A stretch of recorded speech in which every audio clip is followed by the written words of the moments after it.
پچھلے 100 سال سے پوری دنیا کے یہودیوں کے اندر ایک فکر پیدا ہوئی کہ ہماری اپنی ایک ریاست ہو، ہمارا اپنا ایک ملک ہو۔ یہ مارے مارے پوری دنیا میں پھر رہے ہیں۔ جب ہٹلر نے ان کو مارا تو امریکہ چلے گئے، جب امریکہ نے ان کو مارا تو برطانیہ چلے گئے، اور جب برطانیہ نے ان کو مارا تو فرانس چلے گئے۔ یہ جگہ جگہ تھوڑے تھوڑے آباد ہوتے رہے، اور اس کے بعد ان لوگوں کے اندر ایک تحریک پیدا ہوئی 18ویں صدی عیسوی میں کہ تمہاری اپنی ایک ریاست ہونی چاہیے، تمہارا اپنا ایک ملک ہونا چاہیے۔ تو انہیں اپنی ایک ریاست چاہیے، اپنا ایک ملک چاہیے۔ تو کہاں؟ وہی بیت المقدس میں، وہی جہاں مسجد اقصی موجود ہے، اور وہی زمین جو تمہارے باپ داداؤں کی ہے۔ اور یہودی اپنے آپ کو یعقوب علیہ السلام کی اولاد سمجھتے ہیں، تو وہ لوگ اس سرزمین پر جانے کے لیے ہمیشہ کوشش کرتے رہے، دن رات لگے رہتے، محنت کرتے رہتے۔ لیکن فلسطین اس زمانے میں خلافت عثمانیہ کا حصہ تھی، جو ترکی کے بادشاہ تھے۔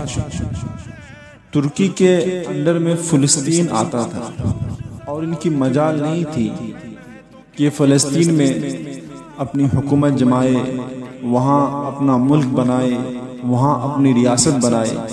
لیکن ہوا یہ 1914 سے 1918 کے بیچ میں فرسٹ ورلڈ وار ہوئی، سب سے بڑی جنگ، جس میں ترکیوں نے جرمنی کا ساتھ دیا اور ہار گئے۔ برطانیہ انگلینڈ کے مقابل میں، تو ہارنے کی وجہ سے یہ ہوا کہ ترکی کی ساری خلافت ختم ہو گئی، خلافت عثمانیہ کے ٹکڑے ٹکڑے ہو گئے۔ خلافت عثمانیہ کی 50 ملکوں پر اکیلے حکومت تھی، وہ اکیلے 50 ملکوں پر حکومت کیا کرتے تھے۔ ترکی سے سب کچھ چھین لیا گیا اور خلافت عثمانیہ کو ختم کر دیا گیا۔ یہ 1920 میں ہوا۔ پھر برطانیہ انگلینڈ کے قبضے میں، اور فلسطین بھی اس کے قبضے میں آیا۔ یہ وہ زمانہ تھا جب ہمارا انڈیا بھی انگلینڈ کے قبضے میں تھا، ہمارا ہندوستان بھی، اور یہ لوگ ہر ملک فتح کر کے اپنے اندر لیتے جا رہے ہیں۔ یہ انگریزوں کی عادت تھی۔ تو فلسطین بھی ان کے قبضے میں تھا، ان کے انڈر میں تھا۔ ان لوگوں نے یہودیوں کے لیے ایک عام اعلان کیا، ڈکلیریشن آف پالپول کہا جاتا ہے، ایک پالپول اعلانیہ، جس میں اعلان کیا گیا دنیا میں جتنے یہودی ہیں وہ سب کے سب فلسطین آ جائیں، انہیں رہنے کے لیے مکان دیا جائے گا، زمین دی جائے گی۔ 1921 میں پھر فلسطین میں ان لوگوں کو بسایا گیا۔ 4000 لوگ پہلے آئے، پھر ان لوگوں کا سلسلہ فلسطین میں آنے کا چلتا رہا، یہاں تک کہ 1947 میں ان کی آبادی کی تعداد 36 لاکھ کے قریب ہو گئی۔ 30-35 لاکھ سے بڑھ کر 36 لاکھ کی آبادی ہو گئی۔ اور پھر 1948 میں ان ظالموں نے اقوام متحدہ کی مدد سے انہوں نے یہ اعلان کر دیا پوری دنیا میں، اب یہ فلسطین نہیں ہے، اس کا آدھا حصہ ہمارا ہے، اب یہ ہمارا ملک ہے، اب یہ اسرائیل ہے۔ بات در حقیقت یہ تھی کہ اقوام متحدہ میں یہ بل پاس ہوا تھا، یہودیوں کو بھی رہنے دیا جائے اور مسلمانوں کو بھی رہنے دیا جائے۔ اس فلسطین کے 2 ٹکڑے کیے جائیں گے، ایک مسلمان فلسطین بنائیں گے اور یہودی اسرائیل بنائیں گے۔ آج بھی یہ بل اقوام متحدہ کے پاس موجود ہے، اقوام متحدہ سے بل پاس ہو گیا ہے۔ یہودی تو مان گئے، پورے عرب کے مسلمان اس بل کے خلاف تھے۔ تمام عرب ممالک کے بیچ ایک یہودی ریاست کیسے قائم ہو سکتی ہے؟ یہ ہمارا مقدس معاملہ ہے، یہ ہماری مقدس سرزمین ہے، یہاں ہمارے مقدس مقامات ہیں، یہاں مسجد اقصی ہے۔ تمام عرب کنٹریز کے لوگ احتجاج کرتے رہے، لیکن یہ یہودی لوگ اپنے مال کے ذریعے، اپنے عورت کے ذریعے، سارے عرب ممالک کے جو بادشاہ تھے ان کو اپنے پیسوں کے ذریعے، اپنے عورتوں کے ذریعے ان کو خرید لیا اور ان کو بھی اپنا غلام بنا لیا۔ کئی عرب ممالک کے ایسے بھی بادشاہ گزرے جن کی بیویاں یہودی تھیں، اور یہ انہی یہودیوں کے نسل سے تھی جو آج اسرائیل میں موجود ہیں۔ اور ان بادشاہوں کو ایسا بنا دیا گیا، ایسا ان کے مائنڈ کو ہیک کر لیا گیا کہ اب وہ فلسطین کے بارے میں بات کرنا ہی چھوڑ دی۔ ایسا ہو گیا کہ وہ بھول ہی گئے کہ فلسطین کوئی سرزمین ہے، فلسطین میں کوئی مقام مقدس ہے، فلسطین میں کوئی مسجد اقصی ہے۔ وہ سب کچھ بھول گئے اور اپنی زندگی میں مشغول ہو گئے۔ ہوا یہ، اسرائیل تو بن گیا لیکن آج تک فلسطین نہیں بن سکتا۔ فلسطین کا وجود دنیا نہیں دکھائی۔ اگر آپ گوگل میں چیک کریں گے فلسطین کے بارے میں تو گوگل بھی نہیں بتاتا ہے فلسطین کی حقیقت۔ فلسطین کوئی جگہ ہی نہیں۔ ہر 10 سال میں یہ لوگ زمین پر قبضہ کرتے رہے۔ آج اتنا زیادہ قبضہ کر لیے ہیں کہ آج یہ لوگ مسجد اقصی کے قریب پہنچ چکے ہیں۔ 90% یہودیوں کے قبضے میں ہے فلسطین۔ اقوام متحدہ سے یہ بھی بل پاس ہوا تھا کہ آدھا کر لیا جائے، آدھے میں فلسطین بسے اور آدھے میں اسرائیل بسے، لیکن جو بیت المقدس ہے، مسجد اقصی ہے، نہ ہی وہ فلسطین کے انڈر میں رہے گی اور نہ ہی وہ اسرائیل کے انڈر میں رہے گی، بلکہ یہ اقوام متحدہ کے انڈر میں رہے گی۔ اس بل میں یہ بھی پاس ہوا تھا کیونکہ یہاں یہودیوں کا بھی تعلق ہے، عیسائیوں کا بھی تعلق ہے اور مسلمانوں کا بھی تعلق ہے۔ یہاں آنے جانے کی اجازت تو رہے گی لیکن یہ کسی کے انڈر میں نہیں رہے گا بلکہ آزاد رہے گا۔ لیکن آج حالات یہ ہیں کہ اس بیت المقدس کی دیواروں پر، دروازوں پر یہ ظالم یہودی بندوق تانے آج بھی کھڑے ہوئے ہیں اور حملہ کر رہے ہیں اور ہمیشہ وہاں کے لوگوں پر ظلم کر رہے ہیں۔ کبھی اذان کے وقت حملہ کرتے ہیں، کبھی نماز کے وقت حملہ کرتے ہیں، گویا کہ وہاں عبادت کرنے سے بھی مسلمانوں کو روکا جا رہا ہے، اور یہ جسے چاہتے ہیں اجازت دیں تو اندر جائے گا، اور یہ جسے چاہیں اجازت نہیں دیں تو اندر نہیں جائے گا۔ تمام عرب ممالک اسے دیکھ رہے ہیں لیکن پھر بھی خاموش ہیں۔ لیکن آپ تمام کنٹری کے اسٹیٹمنٹ اٹھا کے دیکھ لیں، کوئی کنٹری کے لوگ یہ نہیں کہتے ہیں، نہ ہی وہاں کے بادشاہ یہ کہتے ہیں کہ اسرائیل دہشت گرد ہے، ظالم ہے۔ کوئی کچھ نہیں کہتا، سب خاموش ہیں۔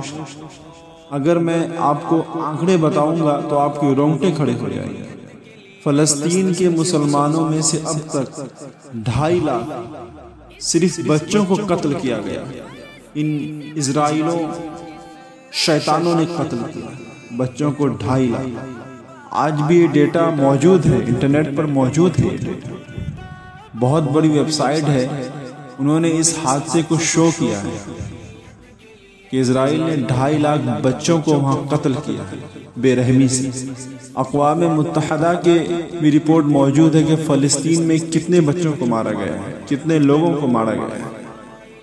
فلسطینی اور اسرائیل کے جنگ میں اگر 23 لوگ مارے جاتے ہیں تو 22 فلسطینی ہوتا ہے اور 1 اسرائیلی ہوتا ہے۔ پھر بھی دہشت گرد کون ہے؟ فلسطین ہے۔ دہشت گرد دنیا کسے کہہ رہی ہے؟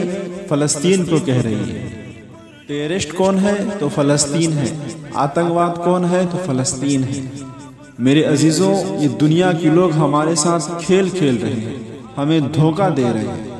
وہاں جمعہ کی نماز ادا کرنے کے لیے آج بھی مومن جاتے ہیں، آج بھی مسلمان جاتے ہیں، ان پر بھی گولیاں برسائی جاتی ہیں، ان کو بھی تکلیفیں دی جاتی ہیں۔ یہ کون دیتا ہے؟ یہ اسرائیل فوج دیتی ہے۔ اسرائیل فوج کی حکومت کی جانب سے ان لوگوں کو تکلیفیں پہنچائی جاتی ہیں، طرح طرح کی دشواریاں پہنچائی جاتی ہیں۔ آج بھی وہاں نماز پڑھنے سے لوگوں کو خوف ہوتا ہے کہ کہیں اسرائیل پولیس انہیں بم سے نہ اڑا دے، کہیں اسرائیل پولیس انہیں گولی سے نہ اڑا دے، لیکن پھر بھی وہ لوگ عبادت میں ڈٹے رہتے ہیں اور مسجد اقصی کی حفاظت کرتے رہتے ہیں۔ ان فلسطینی مسلمانوں کو لاکھوں سلام جو تلوار کے سائے میں رہ کر بھی اللہ رب العزت کی عبادت کرتے ہیں اور اللہ رب العزت کا حق ادا کرتے ہیں۔ وہاں کے چھوٹے چھوٹے بچے لوگوں سے ملاقات کرنے کے لیے آتے ہیں، اسرائیلی فوجیں کھڑی رہتی ہیں، ان کو دھکا دے کر چھوٹے چھوٹے بچے کے اندر اتنی قوت ہے، ان کے سینے میں ایمان کی محبت ہے، وہ اسرائیلی فوجوں کو دھکا دے کر لوگوں سے ملاقات کرنے کے لیے آتے ہیں۔ ان بچوں کے جذبوں کو سلام۔ آپ اگر ان چھوٹے چھوٹے بچوں کے جذبے کو دیکھیں گے، ان کی قوت ایمانی کو دیکھیں گے تو آپ حیران ہو جائیں گے اور یہ کہیں گے اے میرے مولا، یہ لوگ تو لٹ رہے ہیں، تباہ و برباد ہو رہے ہیں، ہلاک ہو رہے ہیں، پھر بھی ان کے اندر مذہب اسلام سے اتنی محبت، پھر بھی ان کے اندر مسجد اقصی سے اتنی محبت۔ یہ محبت اس بات کی گواہی دیتی ہے کہ ان بچوں کے اندر غیرت ایمانی باقی ہے۔ حدیث پاک میں آتا ہے کہ نبی اعظم صلی اللہ تعالی علیہ وسلم ارشاد فرماتے ہیں، میری امت کا ایک ٹکڑا قیامت تک باطل سے لڑتا رہے گا اور ان کی مخالفت کرنے والوں کا ان پر کچھ بھی اثر نہیں ہوگا، اور دنیا میں کوئی بلا بھی پھیلے تو ان جماعتوں پر کوئی اثر نہیں ہوگا، وہ محفوظ رہیں گے۔ صحابہ نے پوچھا یا رسول اللہ، آپ کی اس امت کا حصہ کون ہے؟ میرے آقا فرماتے ہیں بیت المقدس کے آس پاس رہنے والی مومنوں کی جماعت ہے۔ ان کی فضیلت میں میرے آقا نے فرمایا قیامت تک وہ لوگ باطل سے لڑتے رہیں گے اور ان کے خلاف کرنے والوں کا ان پر کوئی اثر نہیں ہوگا۔ اور ہم دیکھ رہے ہیں فلسطین میں کہ بڑی بڑی عمارتوں کو ایک بم سے گرا دیا جا رہا ہے، لیکن ان فلسطینی مسلمانوں کو کوئی فرق نہیں پڑ رہا۔ دوسرے تیسرے دن وہاں گاڑیاں چلتی ہیں، یہ لوگ آنا شروع کر دیتے ہیں، اپنی تجارت شروع کر دیتے ہیں۔ کل رات کو فائرنگ ہوئی، بیت المقدس سے 50 لوگ اٹھا کے قبرستان لے کے گئے۔ پھر عصر کے بعد آپ دیکھیں تو مسجد اقصی میں عورتیں اپنے بچوں کے ساتھ روٹیاں کھا رہی ہیں، پانی پی رہی ہیں، مسجد اقصی میں عبادت کر رہی ہیں۔ ان لوگوں کے حوصلے میں کوئی کمی نہیں آتی، ان لوگوں کا حوصلہ بڑھتا ہی رہتا ہے۔ مطلب یہ ہے کہ نہ ان کے اندر موت کا کوئی خوف ہے، نہ اسرائیلی ظالموں کا کوئی ان کے اندر خوف ہے۔ اور یہ بھی اللہ رب العزت کے جانب سے ہوتا ہے کہ جب اللہ رب العزت کسی مومنوں کے دل کو کشادہ کر دیتا ہے، اس کے دل کو کھول دیتا ہے، تو بڑے بڑے پہاڑوں سے بھی ان کو ڈر نہیں لگتا، وہ چلتے رہتے ہیں اور فتح حاصل کرتے رہتے ہیں۔ اور ایک حدیث میرے پیارے آقا صلی اللہ تعالی علیہ وسلم نے فرمایا، پورے روئے زمین کا جو سردار حصہ ہے وہ بیت المقدس کا حصہ ہے، اور گنبدوں میں جو سردار گنبد ہے وہ بھی بیت المقدس کا حصہ ہے، بیت المقدس کا گنبد ہے۔ اور حضور فرماتے ہیں تم دیکھنا اخیر زمانے میں سارے لوگ اس زمین کی طرف ہجرت کر جائیں گے، وہاں چلے جائیں گے، اور جب ایسی ہجرت کا وقت ہو جائے تو آقا کریم فرماتے ہیں تم لازم پکڑ لینا اور وہاں چلے جانا، کیونکہ خیر پوری دنیا میں صرف وہیں ہوگا اور کہیں نہیں ہوگا۔ اور آج جو آپ یہ حالات دیکھ رہے ہیں فلسطین میں کہ اسرائیل فوجیں ان پر قبضہ کر رہی ہے، ان پر بم برسا رہی ہے، میرے عزیزوں یہ چند دنوں تک ہی رہے گا، زیادہ دن تک حکومت اسرائیل کی فلسطینیوں پر نہیں رہے گی۔ اللہ رب العزت فلسطینیوں کو کامیابی عطا فرمائے گا، ان کو فتح عطا فرمائے گا۔ بیت المقدس کے بارے میں نبی اعظم صلی اللہ تعالی علیہ وسلم نے فرمایا بیت المقدس یہودیوں کے ہاتھ میں نہیں رہے گا، اور یہ میرا یقین ہے دنیا ٹل سکتی ہے، دنیا کی باتیں جھوٹی ہو سکتی ہیں، لیکن ہمارے نبی اعظم صلی اللہ تعالی علیہ وسلم کی باتیں جھوٹی نہیں ہو سکتی۔ میرے آقا نے اگر فرمایا ہے تو ہو کر رہے گا، کوئی روک نہیں سکتا۔ حضور فرماتے ہیں خراسان سے ایک جماعت آئی۔ خراسان یہ ایران اور افغانستان کا ایک حصہ ہے جس کو پرانے زمانے میں خراسان کہا جاتا تھا۔ میرے آقا فرماتے ہیں خراسان سے کالے جھنڈے لے کر ایک جماعت نکلے گی اور وہ اتنی تیزی سے بڑھتی ہوئی بیت المقدس کے طرف آئے گی، دنیا کی کوئی حکومت، دنیا کی کوئی طاقت ان کا راستہ نہیں روک سکے گی، اور وہ جھنڈے سیدھے لا کر بیت المقدس پر گاڑ دیں گے۔ اور میرے پیارے آقا صلی اللہ تعالی علیہ وسلم نے یہ بھی فرمایا، اور تم دیکھنا یروشلم بیت المقدس دارالخلافہ بن جائے۔ دارالخلافہ کا مطلب ہوتا راجدھانی، حکومت کرنے کی جگہ بن جائے۔ میرے آقا صلی اللہ تعالی علیہ وسلم فرماتے ہیں دیکھنا بڑے بڑے زلزلے دنیا میں آئے جب یروشلم کو راجدھانی بنا دیا گیا، دارالخلافہ بنا دیا گیا، بڑے بڑے زلزلے آئیں گے دنیا میں، اور بہت سارے بلائیں پھیلے گی پوری دنیا میں۔ یہ وائرس کنٹینیو آئیں گے، اور یہ نہ سوچیں کہ کرونا چلا گیا، بلکہ الگ الگ طرح کے وائرس آتے رہیں گے اور لوگوں کو ہلاک کرتے رہیں گے، اور سائنٹسٹ ایک ریسرچ کی تحقیق ختم کریں گے کہ دوسری تحقیق ان کے سامنے آ جائے گی، اور پھر اس کی ریسرچ میں دن رات لگ جائیں گے، یہاں تک کہ یہ ہوتا ہی رہے گا۔ آپ اس کو مشاہدہ کریں، اور دنیا میں اتنے بڑے بڑے معاملات ہوں گے جس کو انسانوں کے کانوں نے سنا نہیں ہے۔ یہ سب حضور نے فرمایا۔ اور اس دارالخلافہ سے کیا مراد ہے تو محدثین نے الگ الگ اس میں بحث کی ہے۔ میں آپ کو بتاتا ہوں 2017 میں ان یہودیوں نے اپنی راجدھانی ڈکلیئر کر دی، یروشلم بیت المقدس ہماری راجدھانی ہے، اور جتنے بھی ایمبیسی ہیں سارے ایمبیسیوں کو انہوں نے وہاں منتقل کرنا شروع کر دیا، وہاں ان کو جگہ دے دی تاکہ وہ وہاں رہیں اور لوگ وہاں آئیں جائیں، اور بیت المقدس کو اپنا کیپیٹل سٹی بنانے کا بھی وہ لوگ اعلان کر چکے ہیں۔ اور میرے پیارے آقا کی حدیث ثابت آ رہی ہے، جب وہ راجدھانی بن جائے گی اور بڑے بڑے زلزلے ہوں اور پوری دنیا میں بلائیں پھیلے گی اور بڑے بڑے معاملات ہوں، اور پھر اس کے بعد میرے آقا صلی اللہ تعالی علیہ وسلم فرماتے ہیں ایک دور ایسا آئے گا کہ اللہ رب العزت ان اسرائیلوں کو وہاں سے ذلیل و رسوا کر کے نکالے گا، اور ایک امام برحق کے جھنڈے کے نیچے تمام مومن جمع ہوں گے۔ تو پوچھا گیا وہ مومن کون ہوگا یا رسول اللہ؟ تو رسول اعظم صلی اللہ تعالی علیہ وسلم نے ارشاد فرمایا وہ میرے اولاد میں سے ہوگا، اس کا نام میرے نام میں سے ہوگا، اور اللہ رب العزت اس کو امام مہدی کے شکل میں بھیجے گا۔ اور اب یہ زمانہ بہت قریب آ چکا ہے۔ میں اللہ رب العزت کی بارگاہ میں یہی دعا کرتا ہوں کہ اے رب کریم، اگر میری حیات باقی رہے تو مجھے امام مہدی کے جھنڈے کے سائے میں رہنا عطا فرما، ان کے غلامی میں رہ کر کفار مشرکین سے جنگ کرنے کی توفیق عطا فرما۔ اور سرکار اعلی حضرت اپنے ملفوظات میں لکھتے ہیں کہ 1600 سال کے بعد قیامت قائم ہو جائے، اور اب یہ 1445 ہجری چل رہا ہے۔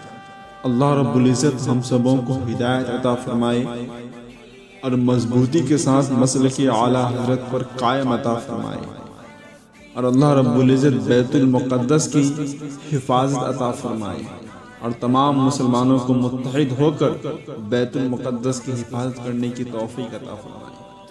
میرے پیارے، میرے عزیزوں، میرے دوست،